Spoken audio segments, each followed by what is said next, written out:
అమర్ రాజా సంస్థ దివిటిపల్లిలో new energy park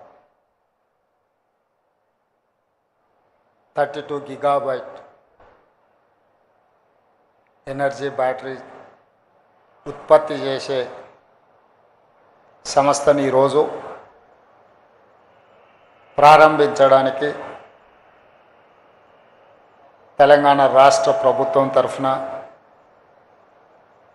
ముఖ్యమంత్రిగా నన్ను, పరిశ్రమల శాఖ మంత్రిగా శ్రీధర్ బాబు గారిని, జిల్లా మంత్రులు వాకిటి శ్రీహరి గారిని, జూపల్లి కృష్ణారావు గారిని, మిత్రులందరిని ఆహ్వానించి ఇంత మంచి కార్యక్రమాన్ని ఏర్పాటు చేసిన అమర్ రాజా సంస్థకు సంబంధించిన ప్రతినిధులు, యువ మిత్రులు Vikramaditya, chairman and managing director Galla Jayadev, Amar Raja team ఒక అద్భుతమైన పరిశ్రమను ఇక్కడ దివిటిపల్లిలో ఆవిష్కరించి స్థానిక పార్లమెంట్ సభ్యులు శ్రీమతి డికే అరుణ గారిని, నాగర్ కర్నూలు పార్లమెంట్ సభ్యులు డాక్టర్ మల్లు రవి గారిని, స్థానిక శాసన సభ్యులు మిత్రులు ఎన్ఎం శ్రీనివాసరెడ్డి గారిని, దేవరకద్ర శాసనసభ్యులు మిత్రులు మధుసూదన్ రెడ్డి గారిని, నాగర్ కర్నూలు శాసనసభ్యులు డాక్టర్ రాజేష్ రెడ్డి గారిని, అచ్చంపేట శాసనసభ్యులు డాక్టర్ వంశీకృష్ణ గారిని, అదేవిధంగా షాద్నగర్ శాసనసభ్యులు ఈర్లపల్లి శంకర్ గారిని, ప్రభుత్వ అధికారులు, స్థానిక సంస్థల ప్రజాప్రతినిధులు, మహబూబ్ నగర్ మున్సిపల్ మేయర్, కార్పొరేటర్లు, ఇతర సర్పంచులందరినీ ఆహ్వానించి పాలమూరు జిల్లాలో నూతనంగా పరిశ్రమను ఏర్పాటు చేసి స్థానిక నిరుద్యోగ యువకులకు ఉద్యోగ ఉపాధి అవకాశాలు కల్పించడానికి ప్రయత్నం చేస్తున్న అమరరాజా యాజమాన్యాన్ని మనస్ఫూర్తిగా నేను అభినందిస్తున్నాను.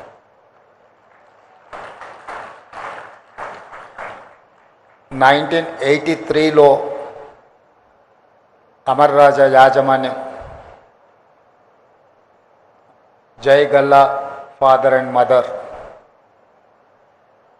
అమరరాజా సంస్థను అక్కడ ప్రారంభించి వాళ్ళ సొంత జిల్లా చిత్తూరులో ప్రారంభించి దాదాపుగా 40 సంవత్సరాలు పూర్తి చేసుకుంటున్న సందర్భంలో సొంత జిల్లా, సొంత రాష్ట్రం బయట మొట్టమొదట పెట్టుబడి మహబూబ్ నగర్ జిల్లాలో, మన జిల్లాలో పెట్టడం మనందరికీ గర్వకారణం. ఈ సంస్థ ప్రపంచంతోనే పోటీ పడే సంస్థ. ఈ సంస్థ ఒక గ్లోబల్ సంస్థ, global and local talent, they are trying to compete with global. ఈరోజు అమర్ రాజా సంస్థతో పోటీ పడే సంస్థ దేశంలో ఏదీ లేదు. అమర్ రాజా సంస్థ ఈరోజు చైనాతో, Japan and Germany, some of the issues with south Korea, ఇలాంటి దేశాలనే ఆదర్శంగా తీసుకొని పర్టికులర్ చైనా ఈవీ వెహికల్స్కి సంబంధించిన బ్యాటరీ కానీ, రేర్ మినరల్స్ కానీ, ఉత్పత్తి చేసే విధానం కానీ, సాంకేతిక పరిజ్ఞానాన్ని చైనా దేశం ఒడిసి పట్టుకోవడం వల్ల ఈరోజు చైనా ప్రపంచం మీదనే ఆధిపత్యాన్ని సాధించింది. ఈరోజు ప్రపంచంలో ఎంత అభివృద్ధి చెందిన దేశమైనా ఈవీ బ్యాటరీ కావాలన్నా, ఈవీ వెహికల్ కావాలన్నా, EV related any product, if they wanted to purchase, they have to depend on China. Now China is leader of in EV products. అలాంటి దేశం నుంచే స్ఫూర్తి పొంది ఆయా దేశాలతో పోటీ పడడానికి ప్రయత్నం చేస్తున్న అమరరాజా యాజమాన్యాన్ని మనందరం సంపూర్ణంగా సమర్థించాల్సిన బాధ్యత ఈరోజు మన అందరి మీద ఉన్నది. ఈరోజు వేగంగా కాలుష్యం విస్తరిస్తుంది, వేగంగా వాతావరణంలో మార్పులు వస్తున్నాయి. ఈరోజు మనం చూస్తున్నాం ఎలినో వల్ల వర్షాలు రావడం లేదు. వర్షాకాలంలో సీజన్ మొదలైన వర్షాలు కురవకపోవడం వల్ల రైతాంగం ఇబ్బందిని ఎదుర్కొంటుంది. కోవిడ్ తర్వాత వాతావరణంలో చాలా మార్పులు చేర్పులు జరుగుతూ ఉన్నాయి. ఇలాంటి పరిస్థితుల్లో కాలుష్యాన్ని తగ్గించుకొని కాలుష్యం లేని ప్రాంతాలుగా, కాలుష్యం లేని దేశంగా ఈ దేశాన్ని తీర్చిదిద్దాలి అంటే వెహికల్ పొల్యూషన్ని మొట్టమొదట మనం నియంత్రించాలి. వాటిని నియంత్రించాలి అని అంటే ఈవీ వెహికల్స్ మనకు అవసరం ఉంది. ఈవీ వెహికల్స్ని ఈరోజు ఉత్పత్తి చేయాలంటే అందులో అత్యంత కీలకమైన పాత్ర పోషించేది ఈవీ బ్యాటరీ. ఈరోజు ఆ ఈవీ బ్యాటరీసే 32 గిగాబైట్స్ కెపాసిటీస్తో ఈరోజు దివిటిపల్లిలో మహబూబ్ నగర్ జిల్లాలో ఈరోజు ప్రారంభించుకోవడం, ఈ సంస్థలో ఈరోజు 700 మందికి ఉద్యోగ అవకాశాలు కల్పిస్తే అందులో 400 మంది మహిళలు ఉండడం మనందరికీ గర్వకారణం. This is called women empowerment. This is what our dream. 1 కోటి మంది ఆడబిడ్డల్ని కోటీశ్వరులను చేయాలి అని అంటే వాళ్ళని ప్రయోజకులుగా తీర్చిదిద్దాల్సిన అవసరం ఉన్నది. రాష్ట్ర ప్రభుత్వ లక్ష్యం దిశగా అమర్ రాజా సంస్థ చేస్తున్న ప్రయత్నాన్ని రాష్ట్ర ప్రభుత్వం మనస్ఫూర్తిగా అభినందిస్తుంది. అదేవిధంగా 1994 నుంచి 2004 వరకు తెలుగుదేశం చంద్రబాబు నాయుడు అధికారంలో ఉండి చేసిన పాలసీలు కావచ్చు, 2004 నుంచి 2014 వరకు డాక్టర్ వైఎస్ రాజశేఖర రెడ్డి గారు ఉండి చేసిన పాలసీలు కావచ్చు, 2014 నుంచి 2023 డిసెంబర్ వరకు గత ప్రభుత్వం చేసిన పాలసీలు కావచ్చు, ప్రజా ప్రయోజనం చేకూర్చి పరిశ్రమలను ప్రోత్సహించే విధానాలు ఉంటే మన ప్రభుత్వం వాటిని కొనసాగించింది. మన ప్రభుత్వం వాటిని ఇంకా అభివృద్ధి పదం వైపు ఇంకా బాగా రిఫైన్డ్ పాలసీస్ తీసుకొచ్చినాం. I wanted to share with my friends, we don't have any policy paralysis. Whatever the previous governments, previous chief minister have taken a policy decisions, which policies are going to support investments and create employment, create wealth for state and government of India. We have adopted and we have improved those policies. Today, I can say authoritatively, I have energy policy, I have industrial policy, I have tourism policy, I have a medical and health policy, I have a sports policy. These policies are going to raise my Telangana state, that is called Telangana Rising 2047. My focus is on improving my GDP of the country. Today my population is 2.5% in the country. I am contributing 5% GDP to the nation. But I am not happy with my performance. My target is something different. My target is 10% of GDP. We wanted to reach, we wanted to create wealth and employment from my state. Prime Minister dream is that Viksit Bharat 2047. By the time India is going to celebrate 100 years freedom celebrations, that time India wanted to reach $30 trillion economy. In that 30 trillion, I wanted to contribute 10% of GDP of this country. We are working on those lines. I have a mid-level target, that is 2034. By 2034, I wanted to reach $1 trillion economy from my state. So, Amar Raja is going to support my dream. Amar Raja is going to support Telangana rising. Now I am saying Telangana is rising. This rise is not stoppable.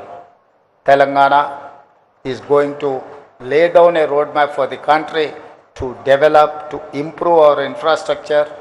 That is why we have dedicated our policy Telangana Rising 2047, outer ring road inside 2073 కిలోమీటర్స్లో మనము core urban region economy ఆ area service సెక్టర్గా, outer ring road, outside regional ring road, inside 10,000 square kilometers pure peri urban region ఎకానమీగా, ఈ 10,000 square కిలోమీటర్స్లో manufacturing Jones మనం చైనాతో, Japan, Germany, south కొరియాతో పోటీ పడాలి అంటే పరిశ్రమలను పెట్టాలి.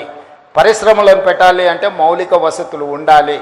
మౌలిక వసతులు ఉండాలి అంటే మనకు ఒక స్పష్టమైన పారదర్శకమైన పరిపాలన విధానం ఉండాలి. ఆ విధానాన్ని ఈరోజు మన ప్రభుత్వము రూపొందించుకొని ముందుకు వెళ్తుంది. అందులో భాగంగానే ఈరోజు అమర్ రాజా లాంటి పరిశ్రమలను మనం ప్రోత్సహిస్తున్నాం.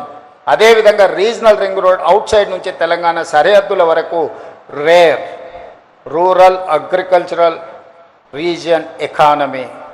So my policy is pure, rare. These 3 categories is equal Telangana rising. ఈ పాలసీలతోని తెలంగాణ రాష్ట్రాన్ని ముందుకు తీసుకువెళ్ళాలని, పర్టికులర్గా నేను ప్రాతినిధ్యం వహించిన జిల్లా పరిషత్ మెంబర్గా, ఎమ్మెల్సీగా, ఎమ్మెల్యేగా, ఎంపీగా ఏది ఎదిగినా ఢిల్లీకి రాజైన తల్లికి బిడ్డనే అన్నట్టుగా నేను ఈ పాలమూరు బిడ్డను.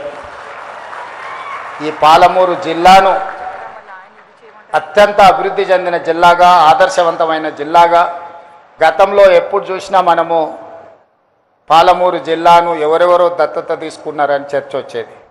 ఈరోజు మనమే ఇతర జిల్లాలను దత్తత తీసుకునే స్థాయిలో మనం ఉన్నాము. ఇది మన జిల్లాకు గర్వకారణము.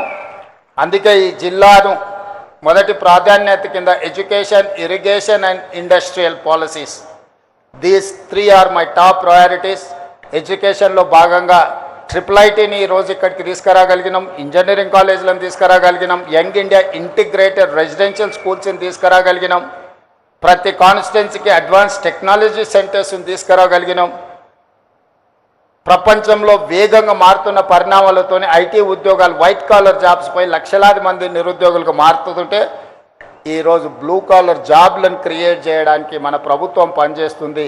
ఆ బ్లూ కాలర్ జాబ్లను క్రియేట్ చేయాలంటే ఏటీసీలు, స్కిల్ యూనివర్సిటీలు, పాలిటెక్నిక్ కాలేజీలు, ఇందులో విద్యార్థులు చదువుకోవడానికి అవసరమైన మౌలిక వసతులను ఏర్పాటు చేయాలి.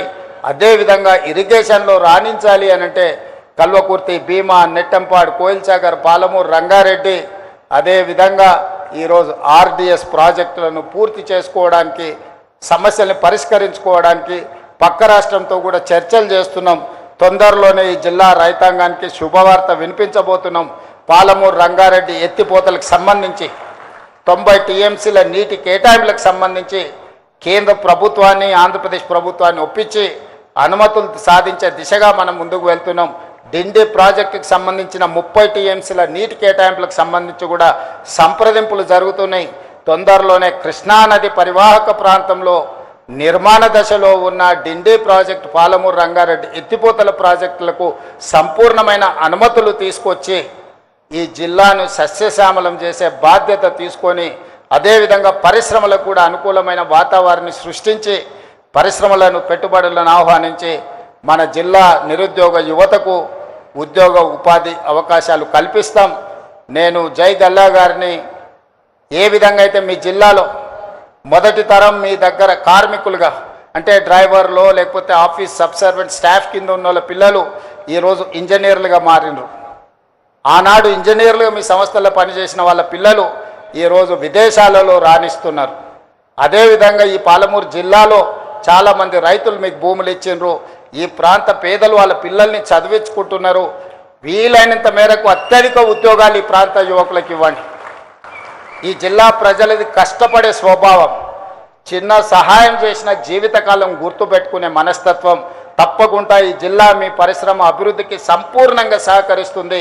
వాళ్ళని హక్కున చేర్చుకొని వాళ్ళకు నైపుణ్యాన్ని నేర్పించి వాళ్ళకు ఉద్యోగ ఉపాధి అవకాశాలు కల్పిస్తారని సంపూర్ణమైన విశ్వాసం నాకు ఉన్నది.